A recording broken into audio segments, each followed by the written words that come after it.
Assalamualaikum warahmatullahi wabarakatuh. Perkenalkan, nama saya Fabilka Aura Firnika dengan stambuk A221-20009 dari kelas A Pendidikan Biologi.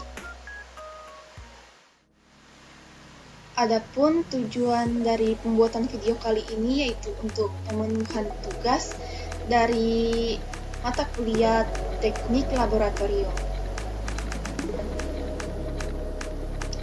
Adapun tugasnya yaitu kami disuruh mencari jurnal, lalu kita akan menganalisis masing-masing jurnal yang sudah didapatkan tadi untuk mengetahui alat-alat laboratorium apa saja yang digunakan dalam jurnal tersebut.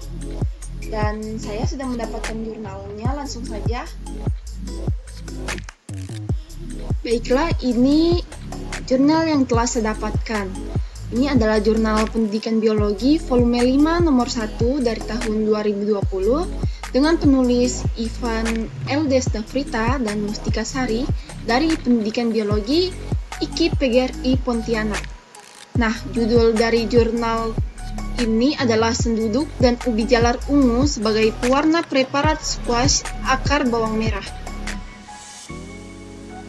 Baiklah, itu tadi jurnal yang akan saya pakai atau saya analisis alat-alat yang akan digunakan dalam jurnal tersebut. Nah, alat-alat tadi itu sudah saya golongkan yaitu berdasarkan alat non-glass, alat glass, dan alat elektrik laboratorium. Langsung saja pembagian alat-alat tersebut yaitu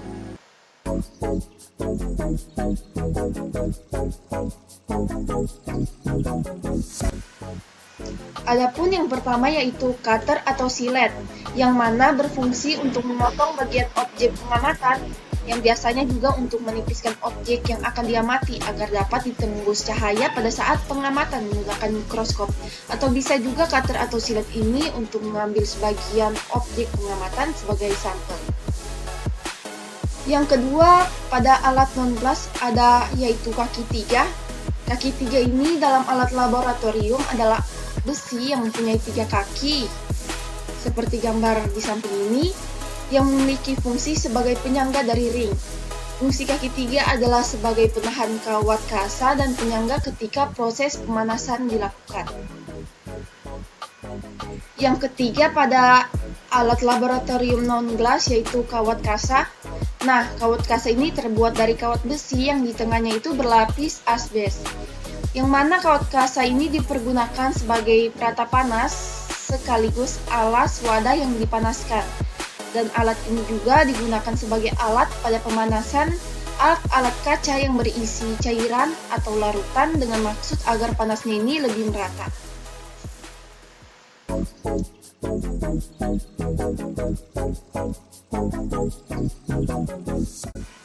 Baik, alat yang pertama yang berbahan gelas yang akan saya jelaskan yaitu lampu spiritus. Gambarnya seperti ini, yang mana lampu spiritus ini adalah alat laboratorium yang menggunakan bahan bakar spiritus, yaitu alkohol atau etanol, yang cair yang dibakar dengan sumbu yang dinyalakan. Nah, yang berbahan kaca ini adalah tempat dari lampu spiritus ini. Yang kedua ada yang namanya cawan Petri. Nah, cawan Petri ini adalah sebuah wadah yang bentuknya bundar dan terbuat dari plastik atau kaca, yang mana digunakan untuk membiarkan sel. Cawan Petri ini selalu berpasangan, yang ukurannya agak kecil itu sebagai wadah dan yang lebih besar itu merupakan tutupnya. Jadi cawan Petri itu gambarnya seperti ini, jadi dia sepasang. Nah, yang selanjutnya atau yang kedua itu yaitu gelas piala atau gelas beker. Nah, gelas beker ini adalah wadah penampung yang digunakan untuk mengaduk, mencampur dan memanaskan cairan yang biasanya digunakan dalam laboratorium. Lalu gelas beker ini secara umum berbentuk silinder dengan dasar yang rata dan tersedia dalam berbagai ukuran, mulai dari 1 mili sampai beberapa liter. Selanjutnya yaitu gelas ukur. Nah, gelas ukur ini adalah peralatan laboratorium yang umum digunakan untuk mengukur volume cairan. Alat ini memiliki bentuk yang silinder juga dan setiap garis penanda pada gelas ukur mewakili jumlah cairan yang telah terukur. Yang selanjutnya ada yang namanya vial atau botol flakon. Nah, vial ini adalah gelas kecil atau bejana plastik atau botol yang sering digunakan untuk menyimpan obat dalam bentuk cairan, bubuk, atau kapsul. Vial ini juga biasa digunakan sebagai tempat sampel ilmiah. Selain dari plastik, vial ini juga terbuat dari kaca berbahan dasar kaca. Nah, yang selanjutnya yaitu batang pengaduk.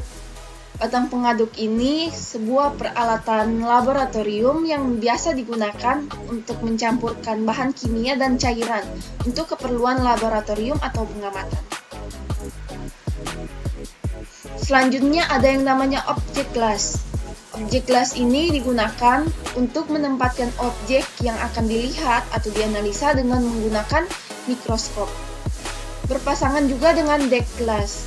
Dek gelas ini adalah alat untuk menutup objek yang telah diletakkan di atas kaca preparat.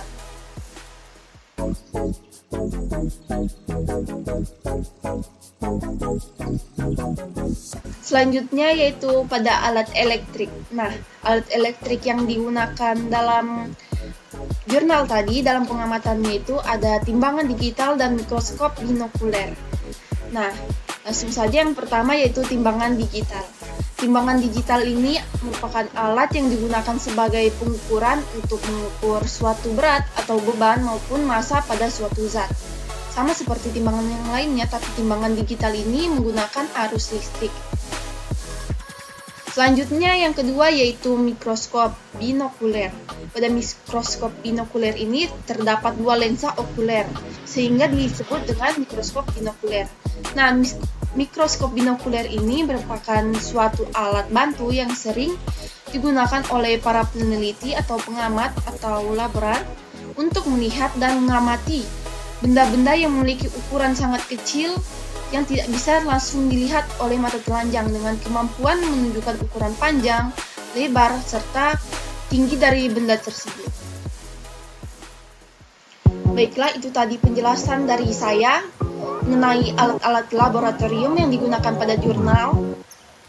Ada alat non-gelas, alat gelas, dan alat elektrik. Sekian saja video saya kali ini. Saya ucapkan wassalamualaikum warahmatullahi wabarakatuh dan sampai jumpa.